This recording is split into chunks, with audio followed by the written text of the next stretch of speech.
Hey everyone, I'm Ben. And I'm Ben. Welcome to part 2 of our conversation on empathy. As always, the link to part 1 is in the description below. Hey, before we get started, I just wanted to apologize to you in front of everyone. You know, I really cut you off. I was kind of rude last time in our last intro, so I just wanted to apologize for that. Man, thank you. Man, I really appreciate that. That's really nice of you. Man. Yeah, how are you doing today? You know what, man? Today, actually, we don't have any time for that. Enjoy part 2.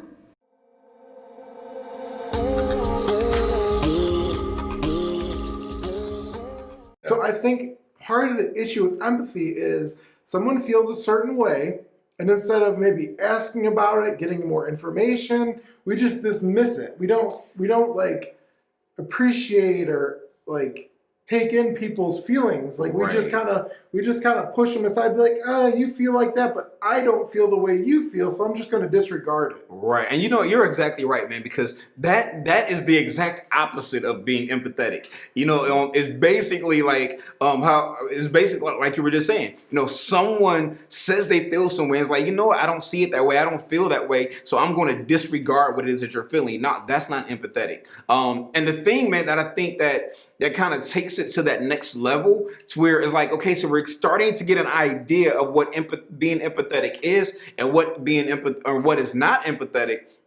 I think what kind of takes it to another level is understanding what makes empathy different from pity and just being kind. Mm-hmm. And the thing that makes empathy different from pity and just being kind is the next level. And the next level is, okay, so I have an understanding of how you feel. I have an understanding of your perspective. I see what it is that's going on and you're telling me about it. I'm gaining some information here. The next step is how I use the information that you've shared with me and that understanding to now guide my future actions and my interactions with the people. That's what takes it to empathy. And that's why I think we see so many, so-called movements and things going on today, why they're failing.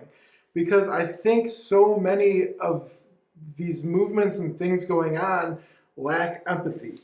I feel like it's my way.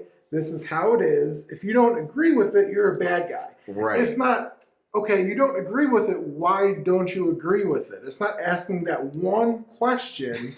It's like, I don't agree with it. Anger. That's it. Yeah. You're the bad guy. I don't want to talk to you. You're an awful person. Mm-hmm. It's not like, okay, so why do you feel like that? Yeah. And I feel like that simple question of why, that simple bringing empathy into the equation can completely change a mood and a conversation and, ultimately lead to the change that people are looking for. Absolutely. I mean, and again, you're right. I mean, it gets to that place where it's like, if you don't agree with what I'm saying, you're wrong. And it goes back to what we talked about before. Now we're back on opposite sides. We made some progress to get to the point where like, okay, so you want to hear what I have to say now. But then we revert back quickly when we hit that moment and we don't ask that question, why? Like, okay, so you don't agree with me. Can you tell me why? And then just not stopping there, but the person that's now telling why they don't agree, then flipping I don't want to say flipping the script, but basically flipping the question back saying, okay, so you've heard why I don't agree with you. Help me understand why you feel the way that you do. Yeah. And I think it's that question of why that starts to dive into this place of now we're gaining understanding and we're not just listening to combat. Yeah. And when you talked about earlier that, we've kind of had this conversation. So if you're kind of wondering where that came from, so if you click below, before this we had a conversation about conversations. Yeah. So how to actually have a conversation when two people are at completely opposite sides. So if you're kind of wondering and want to know a little bit more about that after this video is done, in the description, there'll be a link to those videos. We had 2 different parts, and they were awesome. That was such a good conversation. So it really kind of sets up what we're talking about and empathy. But one more thing I really wanted to talk about, we're talking about like almost like anti-empathy, like bad empathy. Yeah. So I was thinking with all these, police shootings, we've seen, police shooting people. We've also seen police shootings where the police have been shot and injured and killed. And, I just think of people's mindsets. And I know where a lot of it goes because I've heard it. Like now they know how we feel. You know, it's like people, it's almost like evil, but it's like, it's like you're trying to, you know, throw empathy in there, but it's like false empathy. Like you want someone to know how you feel by somebody else being in pain, and forcing someone else to feel the way you feel. And I feel like that's like dangerous. Oh, that's really dangerous. It's really dangerous. And I think it's also counterproductive, because then what happens is now there's just somebody on the other side of the fence that's just as angry as I am. You know, and we're never coming together because we're butting heads. The truth is, if we can sit down, have a conversation before it gets to that place to where it's like, well, you just have to experience it to know how I'm feeling. No, you just have to listen, and I have to listen. If we both approach the conversation open, and you kind of mentioned it earlier with the understanding that we're both going to have to be vulnerable, to be open to hear what the other person is saying, as well as share our own experiences. Then we get to a place where you don't have to live through what I've lived through to be empathetic, to know how I'm feeling, to see it from my perspective. And again, not just see it from my perspective, but then begin to move forward in how we progress with our actions. And that's where the teamwork comes into it, because I now can empathize with you as far as what you've experienced. You can empathize with me, and now we're walking together with a mutual understanding, and that mutual understanding leads us to a place where it's I know what to do or have an idea of what I can do in a certain situation, and you have the same. And I think we really do need that. We need each other. We need to walk together, because as much as people, like if I try to empathize with somebody and I haven't experienced it, there are situations so bad that I can't really grasp it unless I experience it myself. So to ask you about those emotions, what you felt, you know, how did you feel after? How did it affect you? Like we really need that back and forth conversation, but still at the end of the day, like I might still not fully understand, but by me asking why, coming with you, trying to understand why, it at least gives me a better understanding. Because I think about myself, so I've been through a really bad depression in my life. So I can talk to people about depression and people feel like, man, it's so great to talk to you, because like I feel like people just don't get it. Unless you've experienced depression, they just don't get it. And that's the thing. There's some things that you're just not going to understand unless you go through it. But if you actually want to practice empathy, get with that other person, and just, even though you don't experience it, try to understand it the best you can. Right. And I think, man, again, it's about asking questions.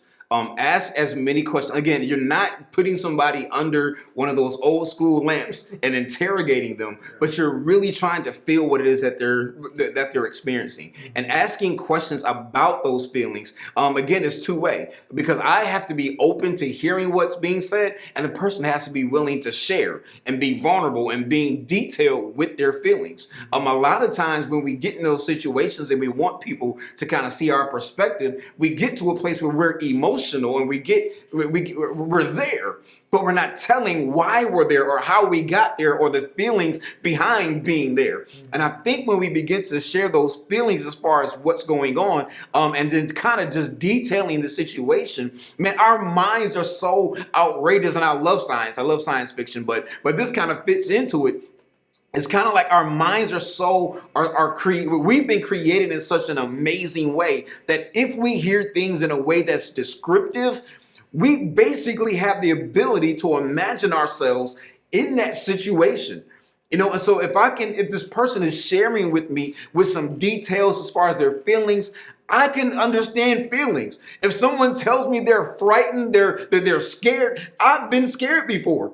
It might not be in that situation, but I can say, okay, I know what it feels like when I'm scared. Well, I know what it feels like when I'm surrounded by darkness. Well, all right. So I can now I'm putting fear and darkness together. And because my mind can put these things together, as a person is sharing information, I'm now putting myself in a similar story or in a similar situation. And because I know how I feel with these different things that they're sharing, I can begin to feel empathy for them because it may not be the exact same situation, but I can put myself there and know how they felt. Yeah, I mean, this is really just the key to change is empathy. You know, like I said, there's a lot of things going on out there that are trying to promote change, but they lack that final thing that you need is empathy. Right. Understanding the other side. Okay, you see something different. Why do you see something different? And how can we bridge that gap? Like that's where true change will actually come from. Because I think of you know, police officers. I think of like the George Floyd incident. You saw the police officer essentially suffocated him. And what I think we really need to ask is what got that police officer to that point? Because if you, the body cam footage came out with that, and you could see the whole time the officer just didn't have any kind of empathy. You know, George Floyd said, I can't breathe, I'm scared, this and that. And I think why people are so mad is he didn't try to just have empathy, have him sit down, have him breathe, calm down, and just be done with it. Yeah. He was just so, it was almost like he dehumanized George Floyd. Yeah. But like, what got that police officer to that point? Because I don't think what happened in that situation happened just because of George Floyd. I think it was because of situations that led up to that point. Like, what happened to that police officer before that day that dehumanized the man to where he just didn't care how he was feeling, Right. leaned on his neck and essentially like choked him out. Like, how do you get to that point? And those are some of the questions that we need to actually ask. Instead of saying police officers are bad, all police officers are bad. Well, that's not true for one. Right. But the ones that are bad, that are struggling, how did they get to that point?